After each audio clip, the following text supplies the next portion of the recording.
Welcome to the fourth CMS Pensions LawCast. Today we're going to be talking about RPI and its reform and the implications for pension schemes. I'm Keith Webster and I'm joined today by Kate Freeman and Alex Tomlinson. So we're going to start by looking at a bit of background, which Kate's going to talk us through. We're then going to pick up a few of the cases that have happened recently, and Alex is going to look at the implications of some of that. Before we come on to look at the proposals for reform of RPI and the implications for schemes and what trustees should be doing about it. But we'll start with Kate bringing us up to speed in terms of the background and why we're talking about RPI today. Thanks very much, Keith. So I'm going to start by taking a brief look at the background. The RPI is widely used to set inflation in many economic arrangements. However, it produces inflation rates which are around 1% higher per year than the inflation rate for CPIH, which is the UK's official current lead measure of inflation. And since 2010, the use of RPI has been increasingly controversial. In that year, the government announced that occupational pension schemes should use CPI rather than RPI as the basis for pensions uprating. But the following year, the government confirmed that the switch to CPI did not apply to schemes where RPI was hard-coded into the rules. This has led to numerous court cases since around the question of whether a particular scheme's rules hard-code RPI increases or not, with the judgments indicating that schemes are subject to what has been described as a drafting lottery. Meanwhile, since the change in 2010 to the way RPI was calculated, statisticians have increasingly criticised the RPI for having serious shortcomings as a measure of inflation. This has led to the consultation on the RPI's future, which was launched in March 2020. I'm now going to pass over to Alex to talk about the case law around RPI. Thanks, Kate. So I'm going to talk about what the case law has told us about the ability for schemes to switch from using RPI to CPI. The first major case of interest was brought in 2012, and that was the Kinetic case. And since then, there have been numerous cases, including 5, which have been reported this year. Schemes are very keen to know how the drafting lottery impacts them. Do their rules allow them to make a switch or not? Of the cases we've seen, some have allowed a move away from RPI, whereas others have determined it's not possible to make a change. I'm now going to briefly outline 3 of the cases from this year. In the Atos case, the main question was whether RPI could still properly be described as the general index of retail prices and whether it was still published. The High Court was clear that the definition in the rules still meant RPI and that it would continue to do so, and that RPI was still published for the purposes of that definition. And this confirmed an earlier case involving the Bernardes pension scheme. So in the Atos case, no change was permitted. The Carr and Tarles case is unique in that, unlike other cases on RPI and CPI, the case was brought to the court after the trustees had purported to make a change and following a member complaint to the Pensions Ombudsman. The other relevant cases have been brought before the trustees or employer had tried to make a change, seeking guidance from the court before taking any action. The relevant scheme rule referred to increasing pensions by the increase in the RPI capped at 5%, as specified in the order under the Pension Schemes Act. The trustees considered 2 limbs to this rule, the first being the percentage increase in the RPI subject to the 5% cap, and the second limb being the reference to the order under legislation that sets out what statutory evaluation should be at a particular time. It's under these orders that the government had decided to switch from using RPI to using CPI. When this particular provision in these scheme rules was drafted, the statutory increases provided under the order were RPI capped at 5%. Therefore, at the time of drafting, limbs 1 and 2 were aligned. But over time, as statutory increases have altered and lowered, it's meant that limb 1 and limb 2 are no longer the same thing. Now, in this case, the trustees had obtained advice that the wording in the rule only required increases at the minimum rate as set out in the order, i.e. under limb 2. However, the High Court disagreed. The court said that the starting point was the natural and ordinary reading of the rule, which the judge considered gave primacy to Limb 1 and not Limb 2. So the outcome was that the employer was stuck having to provide increases at RPI capped at 5%, despite the reference to the statutory order being within the scheme rule. In the Arup case, the High Court considered a scheme rule which provided that if the composition of the index changes or the index is replaced by another similar index, the trustees, after obtaining the actuary's advice, may make such adjustments to any calculations using the index or any replacement index as they consider to be fair and reasonable. Now, in the case, the employers argued that despite RPI still being published, it had been functionally replaced, first by CPI and subsequently by CPIH. The court rejected these arguments and held that there had been no replacement for the purposes of this rule unless the original index, being RPI, was discontinued and another similar index was produced in its place. The court did hold that the change in composition to RPI could in principle extend to any change in its data or methodology which produced a substantial change in the end result. That, the court said, included changes made to the RPI in 2010 regarding the way price data for clothing and footwear were collected, and also changes made in 2017 to how housing costs data was incorporated into RPI. Now, in terms of timing, the judge commented that in relation to the 2017 changes to RPI, it was not too late in 2020 for the trustees to consider their power to make adjustments to any calculations using the RPI. But changes in composition, such as the 2017 change, could not be a proper justification for the trustees to decide to move completely away from RPI to a totally different index. So the outcome of the case was broadly good news for the employer, as the court agreed that some of the changes made to the composition of RPI did cause the power under the rules to be engaged, but the court's decision prevented a whole-scale switch away from RPI, which it said was not permitted. The common theme of the cases is that each of them turns on the exact wording in the scheme's own rules. The broad principles we can learn are that RPI continues to be published, and despite the various changes to RPI, it doesn't automatically mean that schemes can move away from using it. Where a change may be possible, the extent of that change is also determined by the exact wording in a scheme's rules. The position remains that schemes are bound by what their rules say, and there's been nothing from the courts to alter the drafting lottery that exists. I'm now going to pass back to Kate to talk about the current consultation on proposed changes to RPI. Thanks very much, Alex. So, as we've mentioned, for some years now, the RPI has been heavily criticised by statisticians. In 2013, it lost its status as a national statistic, and an independent review in 2015 found that it was not fit for purpose. Last year, the UK Statistics Authority, or UKSA, made some recommendations to the Chancellor about changes to the RPI going forward. As a result, the Chancellor and the UKSA launched a joint consultation which began in March this year. So what does the consultation cover? Well, it's perhaps best to start by being clear about what it does not cover. Firstly, it is not proposed that the RPI should be abolished. Last year, the UKSA recommended that it should be abolished, but the previous Chancellor said he could not agree to this because RPI is so widely used in the economy. Abolishing it would simply be too disruptive and damaging, he said. The second point that is not up for debate is that changes will be made to the method used to calculate RPI. Under legislation, the UKSA needs the Chancellor's permission to change this method before July 2030. However, after that date, it does not need this consent. It is expected that the UKSA will therefore make the change by July 2030 if it can't do so earlier.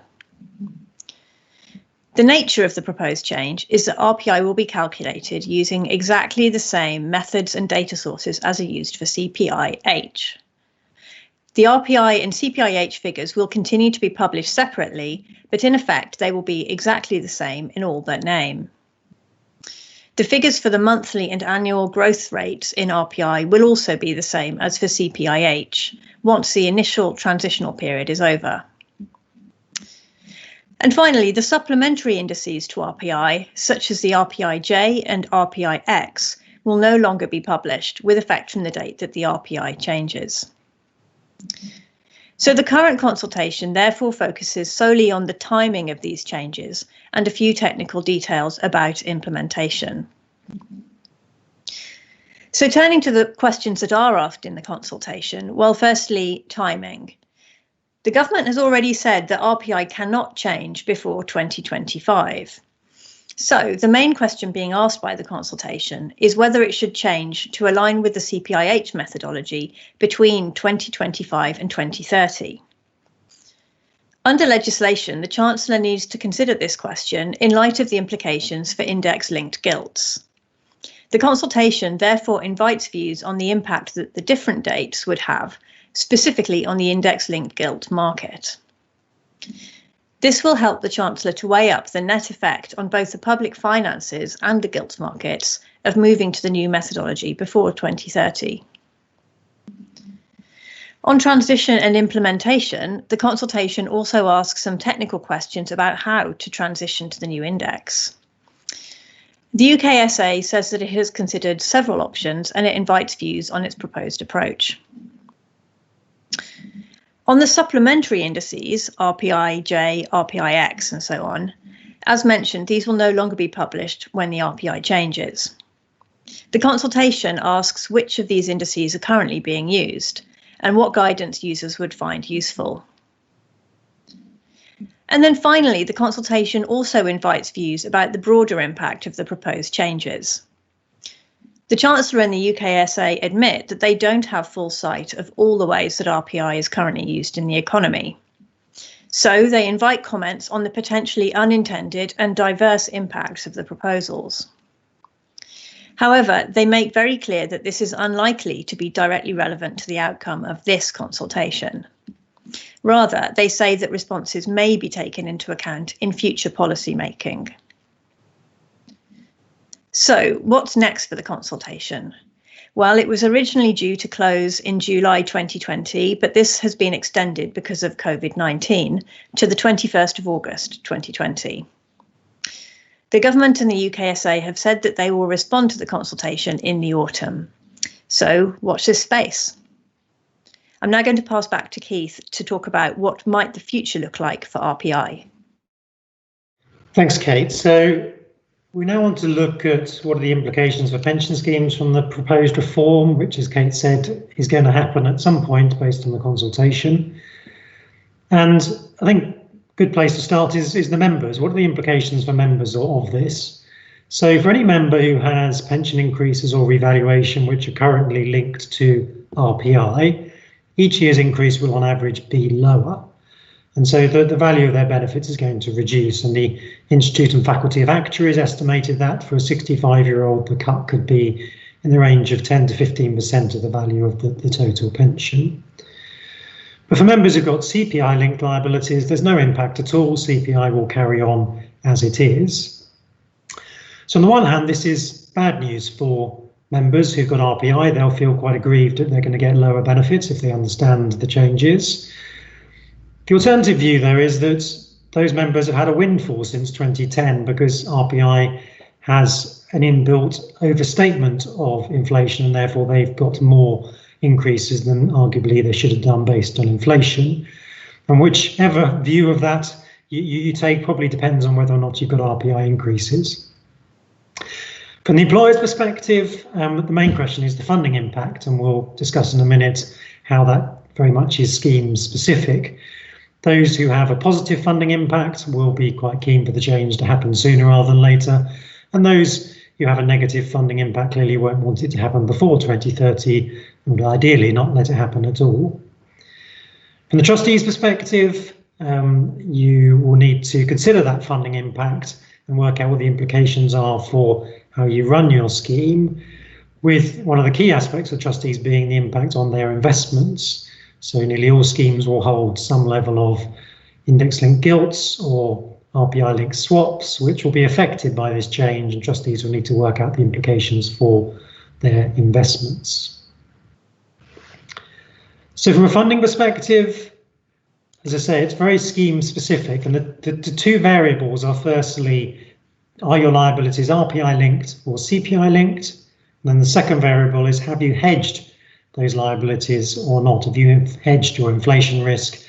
And because of the nature of hedging, you would have to hedge those using RPI linked assets because there are no CPI linked assets. So if you have a case where you've got an RPI linked liability and you have hedged that, the value of your liabilities will fall because RPI is going to go up by a lower amount in the future. But at the same time, the value of your assets will also have fallen because the return on those assets, which is RPI linked, will also be lower. But assuming you're entirely hedged, both of them should fall by the same amount, and therefore your overall funding level should not be affected. However, if you've got RPI liabilities and you haven't hedged them, you will actually see a funding improvement because the value of your liabilities will have fallen, but there will be no impact on your assets. So those unhedged RPI liabilities are the winners from this process. To the other extreme is if you have CPI liabilities and you have been good at managing your risk and therefore you've hedged them. The value of your liabilities will not change because CPI isn't changing, but the value of your assets will fall because they are RPI linked. Those are the hedging assets you have to use. And so these schemes will see a fall in their funding level and a reduction in their hedging level. So these are the ones coming off worst. And then the fourth category is those who've got CPI liabilities, which they haven't hedged. Here, there shouldn't be any impact on the assets or the liabilities, so there's no funding impact at all. In reality, most schemes will have a mixture of these. They'll have some CPI liabilities, some RPI liabilities, and they will not be fully hedged. So it will be very scheme specific what the total impact is on your funding. So what should trustees be doing about this? Well, firstly, there's the consultation. And as Kate mentioned, it closes now in August. So consider whether you want to respond to the consultation. It's important that the government understands the impact of this change on pension schemes and their funding and their members. You may want to look at your assets. This change is going to force through a reduction in the value of your assets. Do you have any claims you should look at based on that? If the government had completely abolished RPI, it would be required under gilt terms to make a just and equitable adjustment to the return on those gilts. But because of the way it's making this change by keeping RPI but calculating it differently, that provision isn't triggered. So question whether you might want to look at your rights. You might want to look at your scheme rules. Alex talked about the lottery and whether there's a trigger for being able to change. Does this alter how your rules work? Funding implications clearly going to be important, and particularly if you're coming up to evaluation, think about the technical provisions assumptions you're making about future inflation increases and work out the funding implications. You'll have to look at your hedging levels. Do they need to be reassessed based on this change? If you've got LDI portfolios in place, do they need to be reset to reflect this change? And then benefit calculations, particularly things like cash equivalent transfer values and commutation factors. Are they potentially too generous now because you have calculated them at the moment based on RPI, but those increases are going to fall in the future? So a number of things to look at as a trustee. Obviously, a number of them you may not take any major steps until we know the outcome of the consultation, which the government, as Kate said, should be announcing by the end of this year. So that was all we wanted to cover today on this topic. If you've got any questions on it, please do email us. The next CMS Pensions LawCast in 2 weeks' time is going to look at the Pension Schemes Bill and the DB Funding Code. And all the previous CMS Pensions LawCasts are available to watch or listen to online. But otherwise, thank you very much for joining us today.